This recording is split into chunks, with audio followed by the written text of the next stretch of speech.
Apa itu PSBB? Jadi PSBB ini berdasarkan peraturan pemerintah nomor 21 tahun 2020 dijelaskan bahwa kok aku baca sih nggak cerdas dong nanti aku kelihatannya. Bentar ya.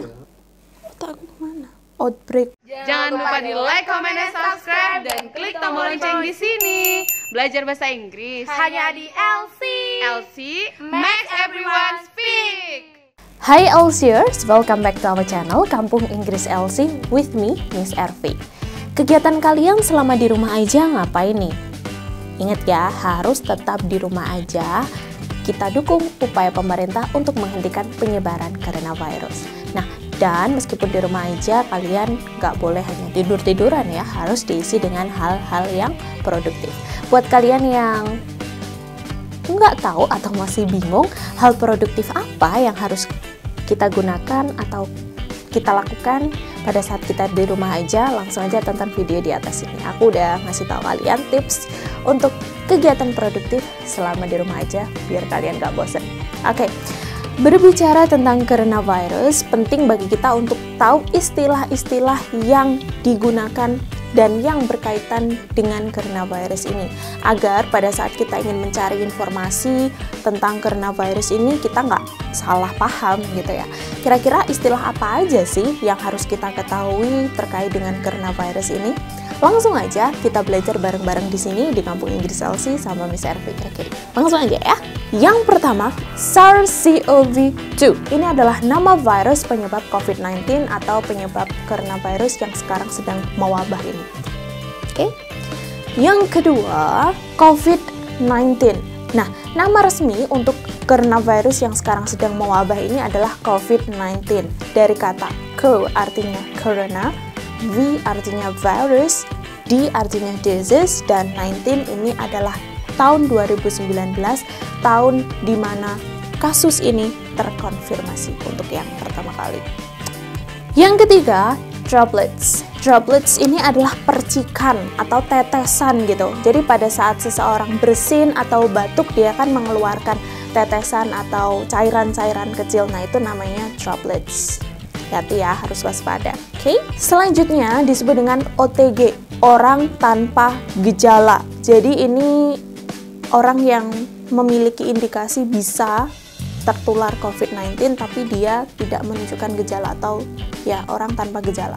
Oke, tapi bisa terkena COVID-19. Jadi harus berhati-hati memang. Selanjutnya ada ODP, orang dalam pemantauan. Artinya adalah orang ini pernah pergi ke negara di mana negara tersebut merupakan pandemi gitu dari coronavirus, atau orang yang pernah kontak langsung dengan penderita COVID-19, positif COVID-19. Jadi, lalu bedanya antara OTG dan ODP ini apa? Nah, bedanya kalau OTG itu adalah orang tanpa gejala, dia belum menunjukkan gejala gitu. Orang yang tidak menunjukkan gejala, sementara kalau ODP dia sudah ada gejala seperti panas yang di atas 38 derajat Celcius. Next, istilah penting selanjutnya yakni adalah PDP, pasien dalam pengawasan. Nah, PDP ini dia sudah menunjukkan gejala-gejala kayak batuk, pilek, sesak napas. Nah, seperti itu. Jadi PDP ini di atasnya ODP gitu ya. Next adalah suspek. Nah, suspek ini adalah pasien yang diduga kuat sudah terjangkit COVID-19. Nah, untuk yang suspek, dia akan menjalani pemeriksaan untuk menentukan apakah dia positif atau dia negatif. Jadi, suspek ini belum tentu dia positif ya. Nah, next adalah kasus konfirmasi. Artinya, ini adalah orang yang sudah positif, orang yang sudah mengalami pemeriksaan dan dia dinyatakan memang positif terkena virus COVID-19. Next adalah PSBB. Jadi PSBB ini adalah pembatasan sosial berskala besar. Jadi penduduk suatu wilayah benar-benar tidak boleh keluar karena untuk mencegah penyebaran dari COVID-19. Jadi PSBB ini lebih tinggi atau lebih di atas dari physical distancing gitu. Ada peraturan pemerintah yang mengikat. Jadi harus dipatuhi gitu ya. Next ada kata outbreak. Outbreak di sini adalah suatu penyakit atau suatu wabah penyakit yang menyebar di suatu populasi tertentu di waktu dan tempat tertentu gitu. Next ada kata epidemic.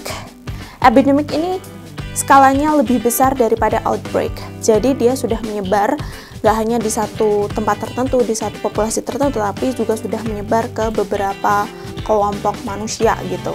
Sudah menyebar dari satu kota ke kota yang lain, dari satu desa ke desa yang lain, jadi sudah lebih luas lagi daripada outbreak.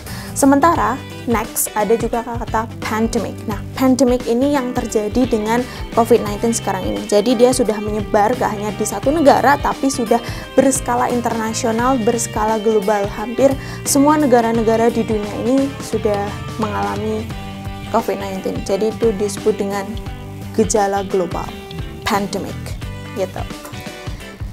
Next, yang gak kalah penting adalah zona.